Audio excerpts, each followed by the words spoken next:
say you was? 10 and a half, 10. It's gonna be all your. Oh man, it's already starting, man. It's already starting. So the dad shot. I thought I was moving away from what they wouldn't even want to wear. Then they start wearing the dad shot. I'm like, hold up, how that work? You know how that work?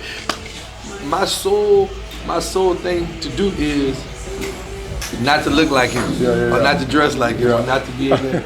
And he still follow and get the same thing in the closet, whatever it may be. You can't hide it. Nah. So we're in the barbershop, so I feel like the barbershop is a perfect place to have a dialogue with this young 15-year-old. You know what I mean? Right. It's almost like we'd have been through so many experiences, and I think those experiences help shape who we are today. Yeah. So I want to have an authentic, genuine conversation because I don't think we do this enough, especially as people of color. I think anybody can take something from this and be able to learn from it.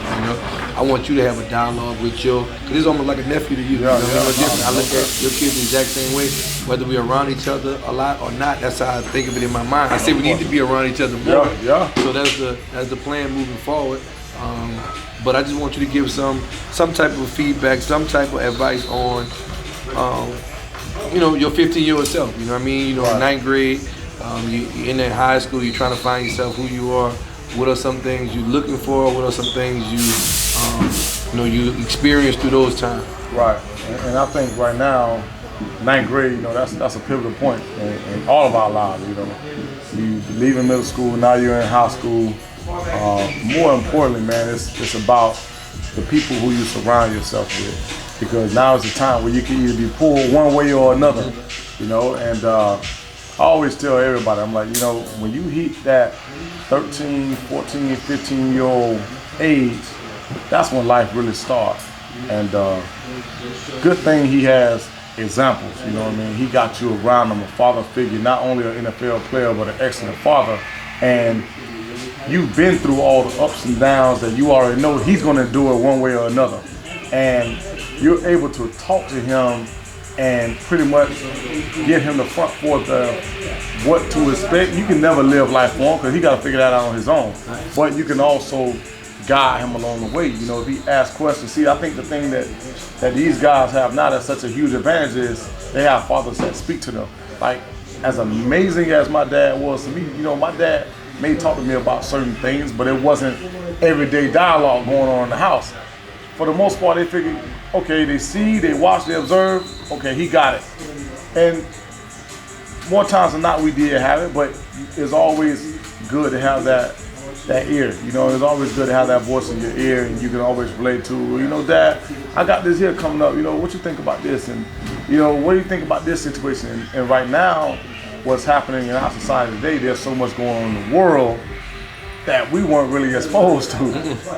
We're all exposed to it now. And I wouldn't say that it wasn't happening back then, but back then we didn't have the camera phones, we didn't have all this social media, we didn't have the outlets that were advertising what's actually taking place in the world. Now, right now it's a big issue, especially being people of color, we deal with a lot, and he gonna have to face a lot of adversity, more so because of his last name.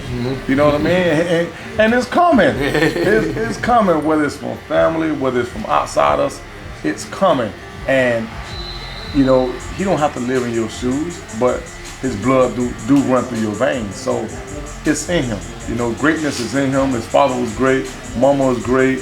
Hopefully the little brothers is great, and he's the oldest, so he's gonna have to set the example. So he even got bigger shoes to fill in that sense. But like I say, ever since I've known him, I knew Lil Webber since he was maybe 6, 7 years old. And maybe before that.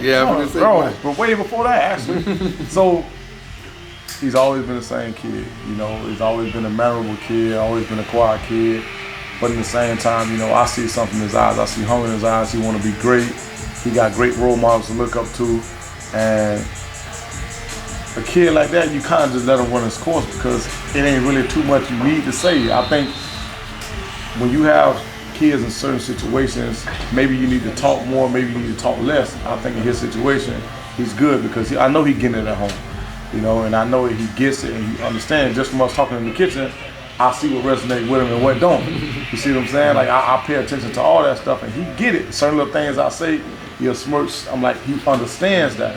So I think being 15 years old, I think, man, listen, if this one here come out like him at 15 years old, hey, we working. We doing something right. You know what I mean? I was talking about the two things you said.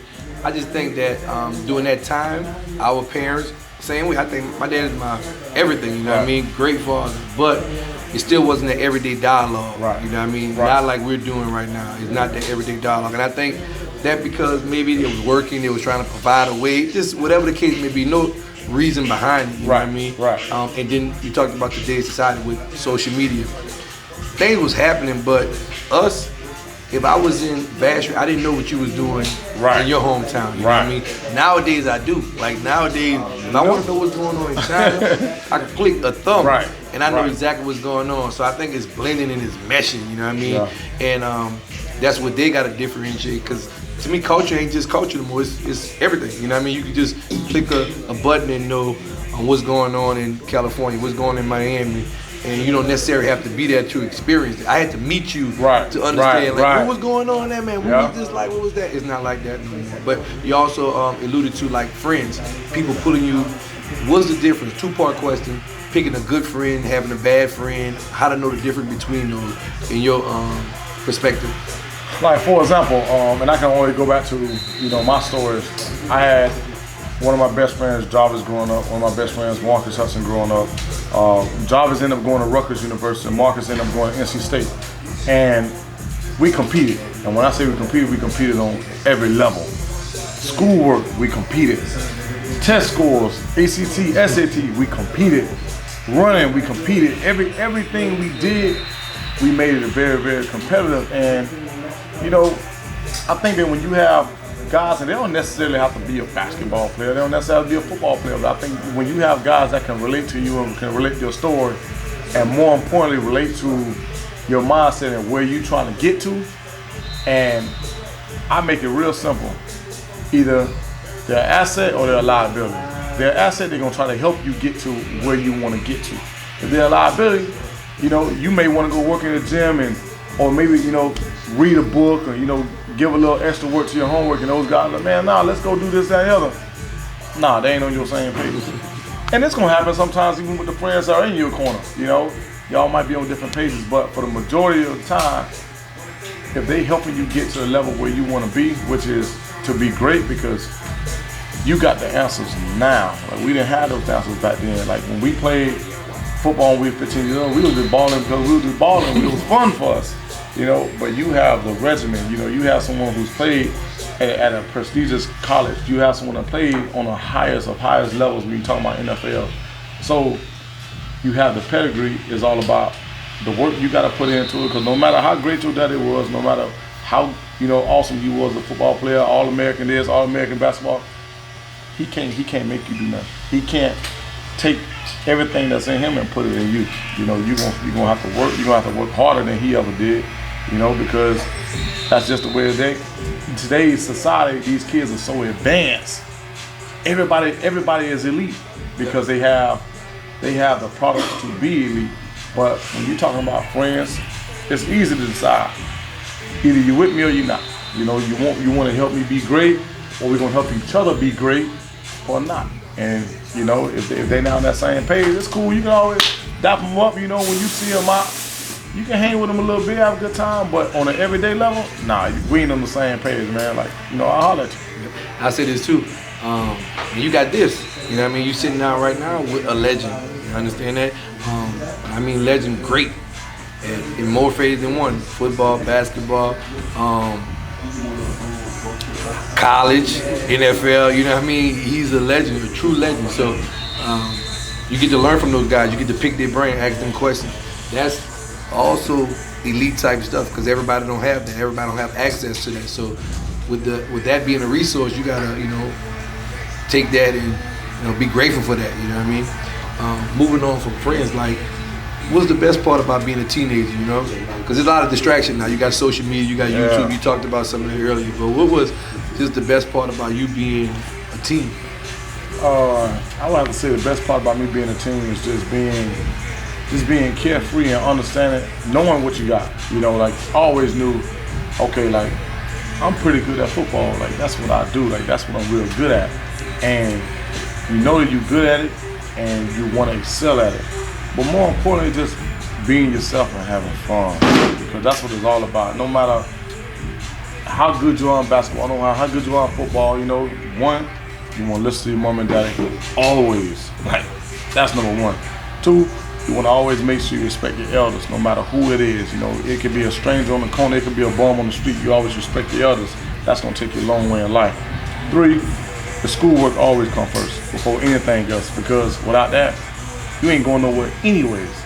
You know what I mean? I have a million people in the street that I know that I personally play with that were far way better than myself, but they ain't either have the grades, their attitude was messed up, or they thought they were better than what they were. You know, then they end up on the street corners and now they asking me for autographs. Well, nah, my son should have been asking you for autographs if your head was on right. You know what I mean? But it's so many of those people out there on the corners that were honestly great, like, legendary, better than you probably ever seen on the NFL level, but they didn't make it because they didn't have their priorities right. But at your age, like, you're on the right path. You got mom and dad at home. You got brothers that look up to you. You got a hell of a support staff. Use it. You know, you can ask. You got a daddy that's willing to talk to you. That's there every day. Who's an amazing father. You know, I learned a lot from watching Webby. You know, Webby was a daddy way before I even thought about being a daddy. So I learned a lot from watching these guys. You know, and just use it. You know, and enjoy it. You gotta enjoy it. Don't put no added pressure on yourself, because you don't have no pressure.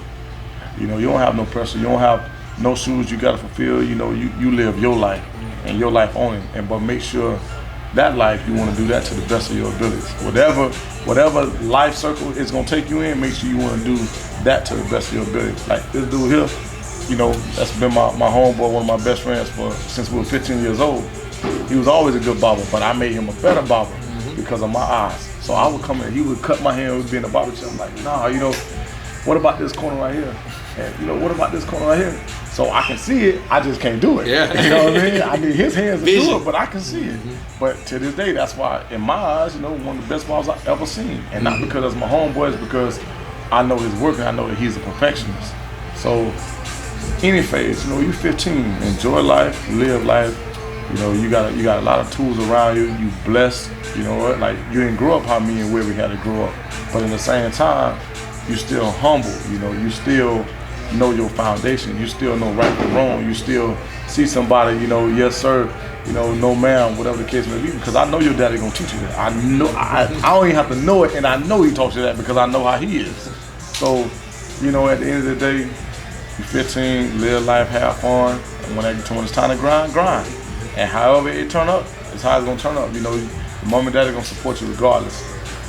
He alluded to right there, we in Work Art Barbershop right there, so that's what he's talking about. We'll definitely put that somewhere in the description or flag that across the screen. But I don't like to call it worse, but what would be like a con to being a teenager? Some people talk about like wanting to be a little more aware, you know what I mean? You know, we so carefree, so we're not aware of everything that's going on at that time. Like we was talking about real estate, man, we could have got on real estate, oh, man. You know what I mean? So what would be a con to being a teen? I think, you know, kind of being a teen, I would probably have to say just being pulled in certain directions. Especially in today's age, you know, we see so much on social media, we see so much in our everyday lives. It's easy to be, you know, off track. And I think the hard part is to stay on track, but it's really not that hard if you just stay true to yourself. You know what I mean? Because it's naturally in you. It's naturally in you to be on the right track. It's actually going to be harder for you to get on the wrong track. You know what I mean? Like when people ask me certain things, well, you know what, Trill, like, why you never smoke? Why you never smoke? Why you never drink? That ain't me. You know, it was easy for me to do something that was just natural for me. So, you know, I think when you're talking about con, you know, I think, and I talked to him about that today. Like the little man sitting in the chair, I said, June, are you a leader or you a follower? He said, I'm a leader. I said, well, you sure you're not a follower? He's like, no, I'm not a follower. I said, well, what is a follower? He's like, you know, people that do bad things and someone want to follow behind him. I talk to him about that every day. I ask him that every single day because I want to be embedded in his brain, because I know that when you're a leader, you always give yourself a chance. When you're a follower, now you got some issues because there's a lot of wrong things you can follow, so I think that'll be the biggest thing, just being pulled, in the wrong direction. But you got to stay true to yourself. You got to stay true to your value, your family value. At the end of the day, no matter who my friends were, what direction they always pull me in, I always ask myself, no, I wasn't no saint. I do certain things too. You're gonna do certain things. That's gonna happen. But you can't get too far off track, because you always want to think, man, damn, if my mom and daddy find this out, man, Lord have mercy. And I used to be terrified, like, man, look, my mom and daddy can't find this out. You know what I mean? So even if I jumped off ship, I jumped right back on. You know what I mean? Because you as a kid, and for me growing up, like, my worst thing was I never wanted to disappoint them, because it killed me. Even when I was NFL level and I played football, man, if I give up a play, I was like, man, I ain't even care about nobody else in the stands of the fan. I was like, man, look, mom and daddy watching this shit. Like, oh man, because I know they gonna give it to me raw when I get home. They gonna give it to me real. Yes. So, you want to always, you always want to make them happy, man, because at the end of the day, they're the ones that gonna sacrifice the most for you. They love you more than anyone in the world, and I didn't experience that until I had my own kid. I'm like, damn, man, like, is this a real feeling? Because it's honestly crazy. Where we experienced that at a young age, and obviously, you hear he done an amazing job, and we're gonna continue to keep that job, and I'm gonna be here to help him. You know what I mean? I don't care if I'm 100 miles away. If he ever need me, I'm there, without a doubt. I like that, what you talked about. I agree with that. You gotta understand who you are and gotta stay true to yourself. I think some of the kids, some of the people get lost in all of the distractions, like you talked about. We got social media, you call it, pulling them in so many different directions. And I think they got so many distractions that's going on. It's really tough right now. Like I said, we didn't have the internet, we didn't have social media, so I think 30-40% right now is being raised off of like social media, internet right now. So I think that's vitally important to have that conversation, even talk about that. Like that's your diet, what you see every day. So if you see things that not fit into your family morals, values, and principles, then that can be detrimental to your future. Last thing I want to end on is peer pressure. Handling peer pressure as a teenager. I know that's kind of some of the stuff that you alluded to, just in staying and holding down on your principle, but I want to be specific with talking about peer pressure in today's society. Right. Like, for example, me growing up, I didn't really have to face too much peer pressure, because I think people already knew, and I set that presence early. Like, if you dealing with me, you know who I am. And I think it's always better when you knock something out early. It's like Mike Tyson said, man, I used to knock them out because I ain't never want to leave it in the hands of the ref. So it's the same thing. Like, I don't want to leave it in the hands of any of my peers. Like, I'm going to let you know up front, this is who I am. So don't ask me again. It ain't finna happen. This is who it is. It's straight cookie cutter. And for me, that was the best way for me to handle it. Well, you still gonna get it? Yeah, you still gonna get peer pressure and stuff like that. But I think once you stay true and you set that precedence early, they're gonna know who you are, and then more importantly, they're gonna respect who you are way more than anything when you stay true to that. And it's crazy because I talk to some of my friends now, and they were like, man, you know what, Ro? He's like, man, it's crazy, bro. Like, man, we were skipping school, and not saying I ain't skip school, because I did skip school, but I didn't do it a lot. I wasn't like everybody else. They skipping school every week and stuff like that. Like, I have my days. Okay, it's National Skip Day, I'm gone. Yep. But for the majority of the part, he was like, Ro, man, you remember we used to always just, go to my house doing lunch and skip school, and after school, we'll be doing this. And he was like, man, nah, I'm gonna go pull this tire. And I didn't even remember that.